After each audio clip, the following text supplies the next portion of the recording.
नमस्कार, मैं कमलेश कबीर आपका एक बार फिर स्वागत करता हूं इस नए एपिसोड में।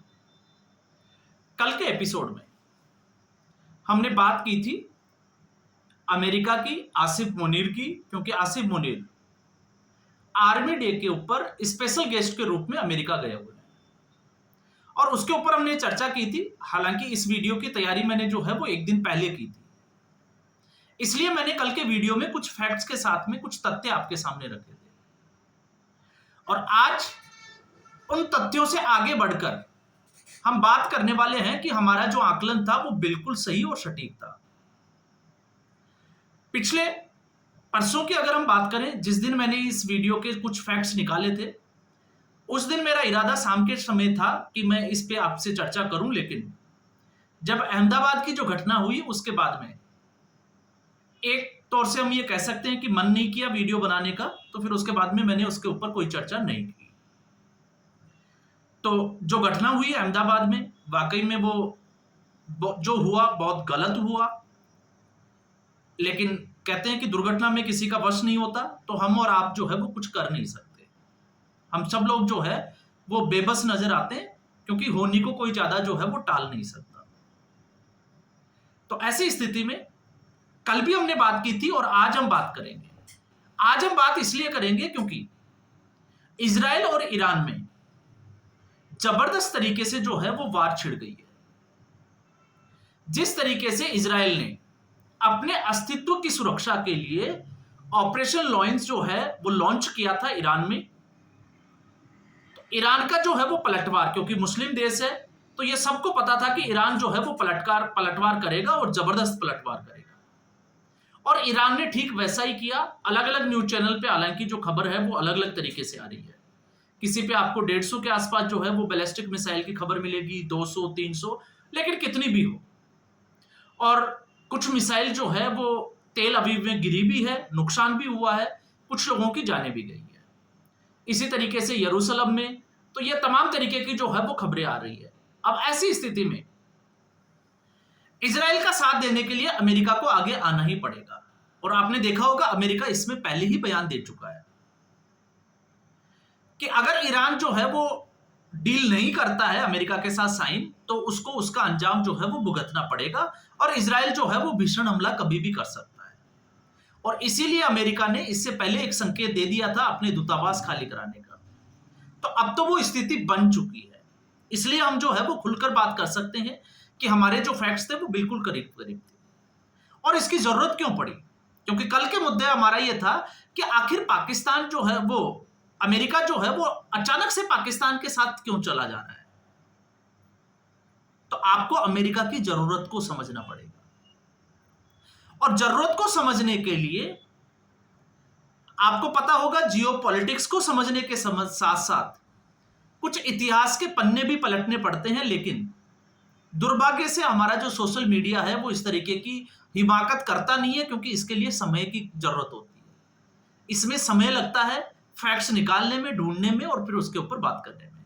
इसलिए या तो वो नरेंद्र मोदी के प्रो नरेंद्र मोदी बात करेंगे, या फिर नरेंद्र मोदी के विरोध में कुछ भी अनाप शनाप जो है वो आपके सामने बातें करके जा सकते हैं। अब जब मैं फैक्ट्स की बात करता हूं, तो फैक्ट्स क्या कहते हैं आपने देखा होगा। जब हम ऑपरेशन सिंदूर की बात कर रहे थे, तब भी ये उठा था कि आखिर अमेरिका का इसमें क्या इंटरेस्ट है। जो अमेरिका, भारत का पाकिस्तान के साथ कोई लेना देना नहीं है, यह कहने वाला आखिर 2 दिन में ही जो है वो अपनी बात से पलट कैसे गया, और पलटा कब था। अब मैं आपको जो है वो कुछ फैक्ट्स बताता हूं।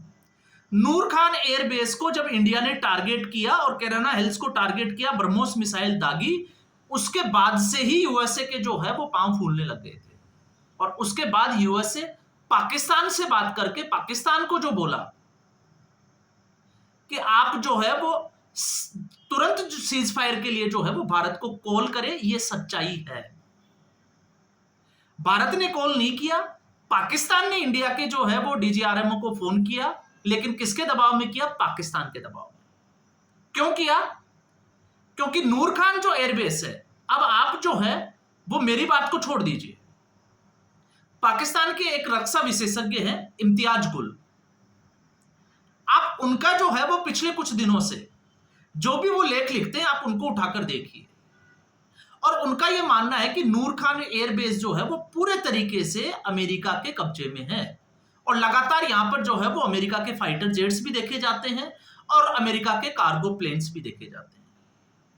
और इसमें पाकिस्तान का कोई भी अधिकारी, एयरफोर्स का अधिकारी भी जो है वो हस्तक्षेप नहीं कर सकता है।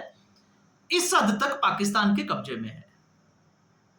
तो जैसे ही भारत ने ब्रह्मोस दागी, नूर खान एयरबेस को डिस्ट्रॉय किया, उसको नुकसान पहुंचाया, तो अमेरिका को जो है वो आगे का दिखने लग गया। क्यों दिखने लगा, इसकी भी मैं चर्चा करूंगा इस वीडियो में, क्योंकि एक फैक्ट्स और ऐसा आएगा जिससे आपको अंदाजा लगेगा कि वाकई में जो है वो यहां पर चल क्या रहा है। और जहां हम अमेरिका की बात करते हैं, तो अमेरिका की नीयत जो है वो शुरू से ही ऐसी ही रही है। अब जब हम शुरू से कहते हैं, तो कल के वीडियो में हमने फैक्ट्स के साथ बात की थी कि जब जब अमेरिका पाकिस्तान के किसी भी आर्मी जनरल के साथ बैठा है, उसको चीफ गेस्ट बनाया है, तब तक पाकिस्तान में जो है वो कत्लेआम हुआ है और उसका खामियाजा पाकिस्तान को भुगतना पड़ा है।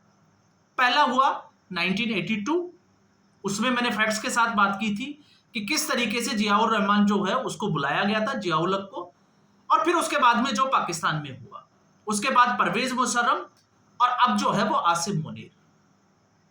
तो जब हम फैक्ट्स की बात करते हैं, तो फैक्ट्स निकल के ये आता है कि यूएसएसआर के खिलाफ रणनीति तैयार करने के लिए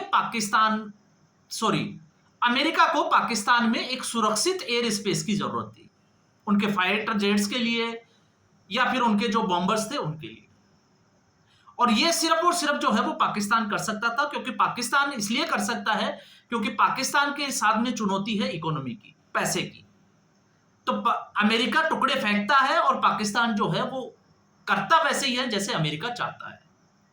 हालांकि कुछ लोग जो है वो इसको समझ पाते हैं, जैसे आपने देखा होगा पीटीआई के कुछ लोग जो है वो इसका विरोध भी कर रहे हैं। अब ऐसी स्थिति में आपने देखा होगा कि एक तरफ पाकिस्तान ने सीज फायर के लिए डीजीआरएमओ इंडिया को फोन किया, तो साथ में आईएमएफ से लोन सैंक्शन हो गया, और आईएमएफ में लगभग 16% का जो हिस्सा है वो अमेरिका का है एक तरफा। तो आखिर अमेरिका ने, आप सोच के देख सकते हैं कि सीज फायर के लिए कितना पैसा दिया होगा।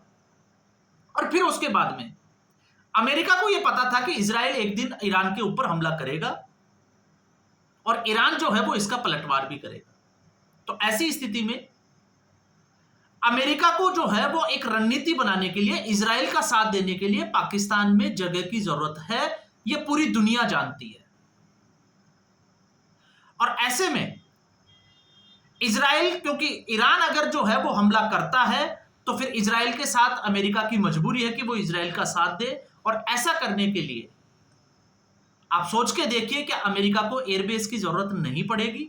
तो ऐसी स्थिति में आप देखोगे एक स्टेटमेंट आता है 2 दिन पहले यूएस की जो सेंट्रल कमांड है उसके जनरल का, माइकल कुरिला का, कि पाकिस्तान जो है वो आतंकवाद के खिलाफ अमेरिका का स्ट्रेटेजिक पार्टनर है। क्या ऐसा संभव है कि आतंकवाद की जननी जो है, जो मां है जो आतंकवाद पैदा करती है, वो आतंकवाद के खिलाफ लड़ाई लड़े? और अगर ऐसा था तो अमेरिका की क्या आंखें बंद थी कि ऑपरेशन सिंदूर जब हुआ और उसमें मसूद अजहर के जब परिवार के या उनके साथी लोग जब मारे गए, तो फिर आर्मी वहां क्या कर रही थी? तो सवाल जो है वो बहुत खड़े होते हैं। लेकिन ये वीडियो मैं उनके लिए बना रहा हूं जो इसके बहाने जो है वो भारत की कूटनीति के ऊपर जो है वो निशाना साधते हैं। नरेंद्र मोदी विरोध के जिस अंतर्गत हम कह सकते हैं कि जो राष्ट्र विरोध पे उतर आते हैं, उनके लिए ये फैक्ट्स बहुत जरूरी हो जाता है। और जब हम इसकी बात करते हैं तो आप बात देखिए, क्योंकि ईरान जो है वो पाकिस्तान के साथ सीमावर्ती देश है, तो पाकिस्तान में अगर अमेरिकन आर्मी जो है वो पाकिस्तान में रहकर ईरान में जो है वो अपना ऑपरेशन चला सकती है। और क्यों जरूरी है? क्योंकि आप सोच के देखिए, एक फाइटर जेट जो यूएसए से आके ईरान पे हमला करे, एक जो है वो उसके लिए ईंधन की जरूरत हो, तो फिर ईंधन कहां से, फ्यूल कहां से आएगा? तो वो पाकिस्तान के किसी एयरबेस का इस्तेमाल करने की जरूरत पड़ेगी। दूसरा, ईरान के ऊपर जो है वो जासूसी रखने के लिए पाकिस्तान की जरूरत पड़ेगी, क्योंकि पाकिस्तान जो है वो बिल्कुल निकट है। और फिर उसके बाद में सैन्य सामग्री जो है वो लड़ाई लड़ने के लिए, युद्ध लड़ने के लिए उसकी जरूरत होती है, तो फिर वो कहां पे करेगा? तो अमेरिका की रणनीति आप समझ चुके होंगे कि अमेरिका जो है वो इस बार जो है वो कैसे सोच रहा है। और जब हम इसकी बात करते हैं तो आपने देखा होगा, इसमें मैंने कुछ चीजें निकाली है, क्योंकि ईरान के करीब पाकिस्तानी एयरफोर्स के समुंगली और पसनी 2 एयरबेस है, और ये दोनों जो है वो भारत के हमले में इनको कोई नुकसान नहीं हुआ। पीएफ जो शहबाज है वो भी करीब है, लेकिन वहां पर भारत ने जो है वो ब्रह्मोस डाल दी, इसलिए वो अभी जो मरम्मत के लिए बंद पड़ा है। तो अमेरिका की मजबूरी है इन दोनों एयरबेस का इस्तेमाल करने के लिए, और इसके लिए अमेरिका जो है वो लाखों डॉलर पाकिस्तान को दे सकता है, और अमेरिका को पता है कि पाकिस्तान इसके लिए जो है वो बिल्कुल तैयार हो जाएगा। तो यहां पर इसको जो है वो अब आपको समझ में आएगी कि भारत का सीज फायर, अमेरिका का उछलना, और अब इजराइल का जो ऑपरेशन लॉयंस है उसके खिलाफ जिस तरीके से प्रॉमिस 3 जो है वो लॉन्च किया है ईरान ने, तो अब अमेरिका को इसमें शामिल होना ही पड़ेगा, और उसमें शामिल होने के लिए अमेरिका को पाकिस्तान की धरती की जरूरत है। और इसके अलावा जो मैंने फैक्ट्स जो निकालने की कोशिश की, उसमें आपको फैक्ट्स मिलेगा, जैसे अफगानिस्तान की हमने कल भी बात की थी कि तालिबान और अलकायदा के खिलाफ लड़ाई लड़ने के लिए पाकिस्तान के एक एयरबेस का इस्तेमाल जो है वो उस वक्त भी अमेरिका ने किया था। तो इसलिए मैंने कहा कि जनरल परवेज मुशर्रफ के मिलने के बाद, चीफ गेस्ट बनाने के बाद में अफगानिस्तान में जिस तरीके से सैन्य कार्रवाई अमेरिका ने की, और बाद में जिस तरीके से छोड़ के भागे अमेरिका को, उस स्थिति में अफगानिस्तान को वो पूरे देश और दुनिया ने देखा। तो आज जरूरत है ऐसी स्थिति में, चाहे वो 1980 में रसिया के खिलाफ हो, या फिर 2002 में जो है वो अफगानिस्तान के खिलाफ हो, या फिर आज 2025 की ताजा स्थिति में ईरान के खिलाफ जो है वो अभियान चलाने की अमेरिका की, चाहे आप मजबूरी कहिए, चाहे आप जो है वो रणनीति का हिस्सा कहिए। तो पाकिस्तान इस वक्त जो है वो सिर्फ और सिर्फ इस्तेमाल किया जा रहा है अमेरिका के द्वारा, और पाकिस्तान की मजबूरी आप समझ रहे हो, क्योंकि पाकिस्तान को इस वक्त जो है वो सिर्फ और सिर्फ सरवाइव करने के लिए पैसे की जरूरत है, और उनको पता है कि ये पैसा जो है वो सिर्फ अमेरिका ही दे सकता है।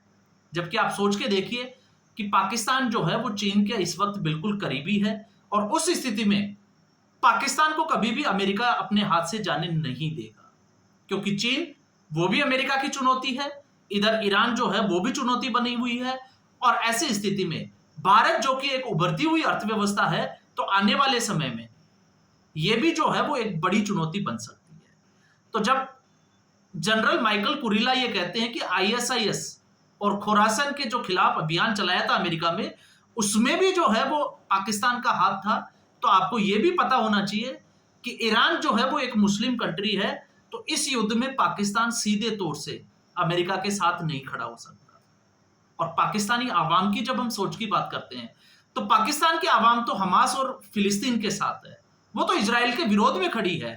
तो आसिम मुनीर अचानक से जो है वो अमेरिका के फेवरेट कैसे हो गए, आप खुद सोच के देखिए, तो आपको समझ में आएगा कि अमेरिका जो है वो इस वक्त किस तरीके की चाल चल रहा है। और इस वक्त भले ही हम कहें कि भारत की कूटनीति के ऊपर हम सवाल खड़े करें या लॉबिंग की बात करें, तो यहां पर भारत जो है उसको नुकसान भले ही हुआ है, लेकिन आप ये मान के चलिए कि इससे ज्यादा खामियाजा पाकिस्तान को भुगतना पड़ेगा।